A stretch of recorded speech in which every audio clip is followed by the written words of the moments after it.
Devo the ambivert. The BS is cooked like Cam and Jerk. Yo, I'm about to react to my fault. I'm a famous musician. Ask me anything featuring YUNGBLUD in parentheses. I'm about to get right into it. Before I do, if y'all new to the channel, make sure y'all like, comment, share, subscribe, and hit that bell to get all the notifications, man. It's gonna help the algorithm. It's gonna help to boost my channel. Yeah, man, we on the road to 2,000 subscribers. Let's get me there before December 1st. I believe we can do it. If y'all genuinely rock with the reaction, leave a like, comment, share on y'all social media pages, subscribe, all that, man. That would be maximally appreciated for sure. Yeah, I'm gonna continue to grind for y'all. Let me know what other joints I should check out. I'm gonna continue to grind, man. Yo, let's get it, man. Let's see what they coming. Let's see, or not. Let's see what they coming with, but let's see what's up. How does it feel when a fan tells you that your music has... I heard of YUNGBLUD. I think I heard of YUNGBLUD. I never listened to any of his stuff. I haven't listened to much of his stuff. I might have listened to a couple of his songs, but like on somebody else's channel, like somebody might have reacted to him in a live or something. I might have seen it in one of my favorite YouTubers live streams or something.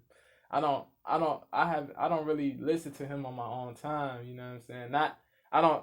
That's not me saying he's trash or anything like that. It's just I don't listen to his stuff, you know what I'm saying? I haven't listened to much of his stuff to say he's trash or whatever, you know what I'm saying? But how does it feel when a fan tells you that your music has saved their life? Wow. I know exactly how it feels because meeting them and knowing them and connecting to them, it saved mine. Oh, yeah. When a musician reaches a certain point of success, they become accustomed to the media rounds. Youngblood, please! Youngblood, get over here! It certainly gets their name out there, but does it show you who they really are? To get to the bottom of this, we got YUNGBLUD. Youngblood! Youngblood! YUNGBLUD! Youngblood! A famous musician with over 6 million monthly listeners on Spotify alone, and asked him to sit down with strangers and fans alike so that they could ask him anything. Hello, what's going on? I'm YUNGBLUD, I'm a musician, and I'm here for you to ask me anything. Yo, what's up, bro? How are you? Is this for real? Yes, it's for real. Should I get going with the questions? Yeah, man, 100%. Ask me anything. What do people assume about you most? That I'm kind of a gobby brat that has no idea what he's talking about. I think that's the biggest misconception for one, our generation, and two, the fan base.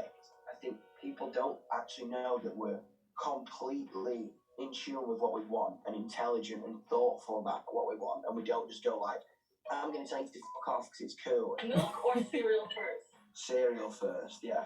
You know. yeah, that's I put my cereal in the bowl I'm first. literally the only person. Weirdo. What do you think is the hard... Yo, people be putting milk first, bro. That's cereal first, yeah. You know. That's different. That's different. Yeah, I'm literally the only person. Weirdo.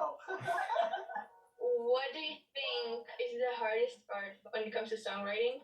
I think opening up is hard, literally, because you actually literally have to put your heart on a plate. You gotta put people try to kiss it or stab it with a knife. Like, what's the first salute to musicians who have the bravery, who have the courageousness, the intrepidness to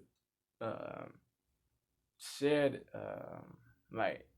the darkest stuff you know what I mean? To share the darkest stuff to the world, you know what I'm saying? To share the pain that they went through, the trauma, the abuse, or you know what I'm saying? People who had the bravery to open up and talk about the traumatization that they were subjected to, bro. Like that's big respect, bro. Cause it's not easy, bro.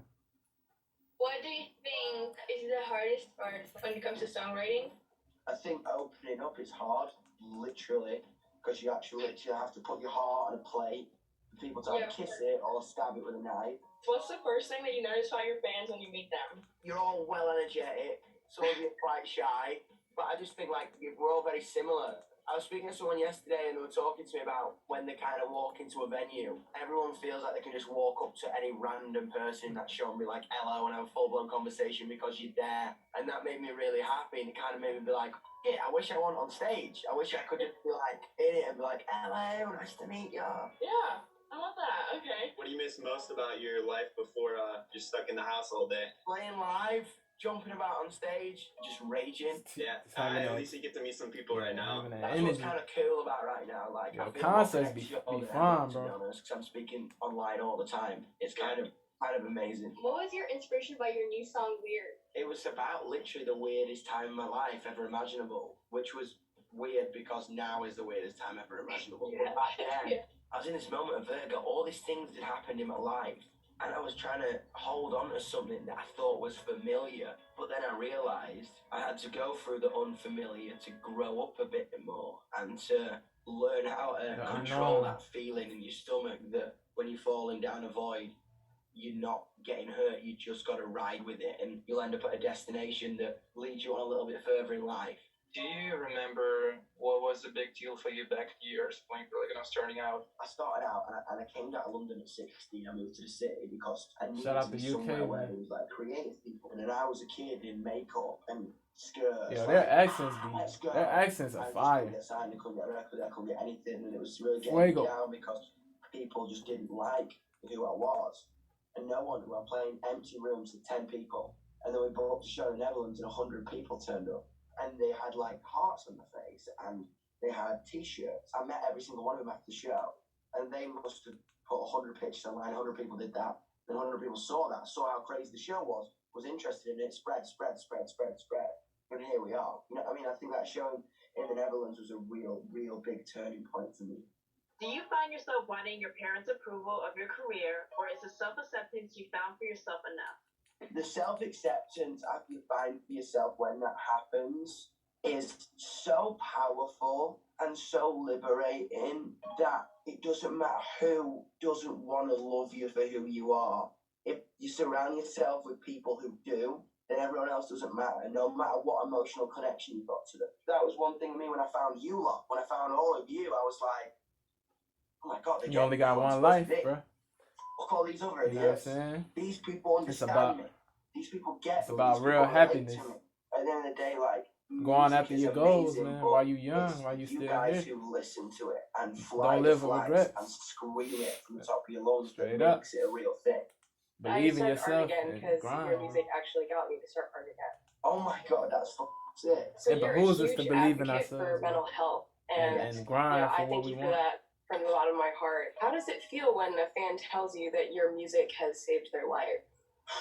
Wow. I know exactly how it feels because meeting them and impactful, knowing them man. and connecting to them, it saved mine.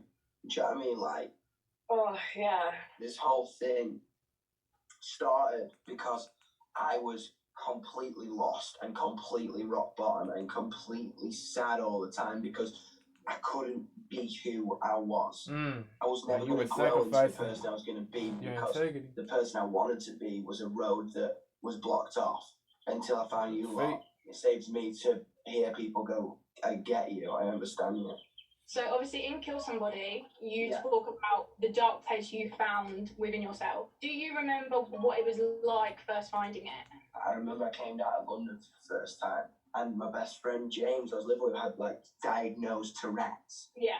And I remember telling him how I was feeling all the time. I'd wake up and I felt like I'd been punched in the stomach. I'd open my eyes like, and I'd feel horrendous for the first 2 hours I woke up. It's like, dude, I think you've got depression. I think you've got anxiety. And I was like, what? What's that? Like, I'd never thought about that. I'd known the feeling I had. I'd known what I felt. But depression and anxiety is a scary word to hear at first.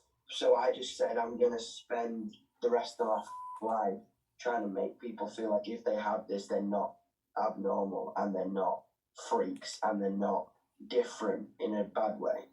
We met in Dublin and you said I exactly remember, of course I remember, outside Vicker Street, man. Yeah! Oh my God. Yesterday, I was in a really, really, really dark place and I almost wasn't going to make it alive, like, and I got the email from Jubilee saying that